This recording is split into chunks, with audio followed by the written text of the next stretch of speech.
ஐயா வணக்கம். ஐயா வணக்கம். நான் கோபால்சனுங்கிற ஒரு அமைப்பில் இருந்து நாட்டு பசு மாடுகளுக்காண்டி வேலை செஞ்சுட்டு இருக்கிற இந்த அமைப்பில் இருந்து உங்களை ஒரு பேட்டி எடுக்க வந்திருக்கேன். நீங்கள் எவ்வளவு வருஷமாக இந்த மாடுகளை மேய்ச்சிட்ருக்கீங்க? உங்கள் பேர், உங்கள் ஊர் எல்லாத்தையும் சொல்லுங்கள். என் பேர் முத்துப்பாண்டி.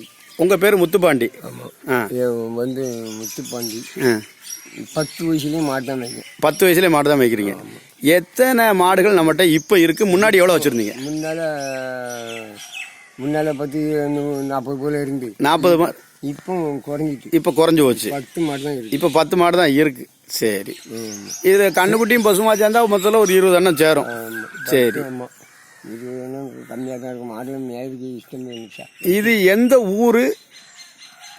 இது எந்த மாவட்டம் வரும்? அது நம்பித்தோப்பு, திருக்கணங்குடி. திருக்கணங்குடி. ஆமாம். மாவட்டம் ஏதோ திருநெல்வேலி மாவட்டம், திருக்கணங்குடி இந்த ஊர். திருநெல்வேலி மாவட்டம், நாங்குநேர் தாலுகா. நாங்குநேர் தாலுகா, திருக்கணங்குடி ஊர். சரி சரி. உங்கள் சின்ன பிள்ளையில இந்த ஊரில் எவ்வளவு மாடுகள் இருந்ததா நீங்கள் நினைக்கிறீங்க? அது ஏகப்பட்ட 40 கூடயே இருக்கும். 40-45 இல்லை, 45 வருஷம். நான் இப்போ வயசு உங்களுக்கு என்ன? இப்போ 65. இன்னையில இருந்து 55 வருடங்களுக்கு முன்னாடி நம்ம ஊர்ல இருந்த மாடுகளுடைய எண்ணிக்கை எவ்வளவு இருக்கும்?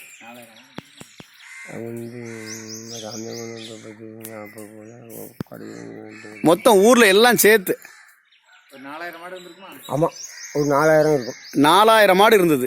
இப்போ இந்த ஊர்ல நம்ம நாட்டு பசுமாடு மட்டும் எவ்வளவு இருக்கு? 40 கூட இல்லை.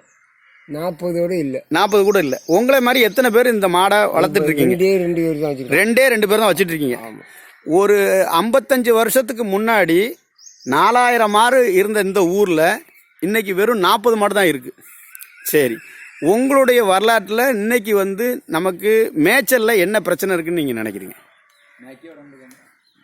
மேய்ச்சல்ல என்ன பிரச்சனை இருக்கு லோக்கல்ல? இப்போ மேயருக்கு இடமே இல்லை. இடமே கிடையாது. இடமே இல்லை. நீங்க நம்ம மலையில பாஸ் போட்டு மாடு மேய்ச்சிருக்கீங்களா? மேய்ச்சிருக்கீங்க. அந்த பாஸ் உங்கள்கிட்ட இருக்கு? அந்த பாஸ் இருக்கு. சரி.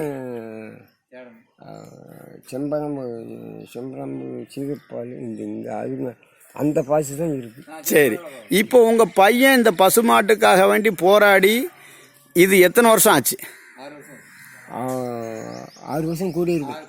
6 வருஷம் கூடவே ஆச்சு. அதுல போராடி கிட்டத்தட்ட ஆயிரக்கணக்கான பணங்கள், லட்சக்கணக்கான பணங்களை செலவு பண்ணி நீங்க மீள முடியல. சரி, நாம இந்த கோபால்ஸ் மூலமா நம்முடைய பசுக்களை, நாட்டு பசு மாடுகளை, நம்மளுடைய பாரம்பரியமான இந்த தொழிலை மீட்டெடுக்கிறதுல நாம எல்லாரும் இணைஞ்சு பயணிப்போம். நீங்க ஒன்றும் வருத்தப்பட வேண்டாம். நிச்சயமா நம்ம எல்லாரும் சேர்ந்து இதுல பயணிச்சு நம்ம வெற்றி அடைவோம். நன்றி.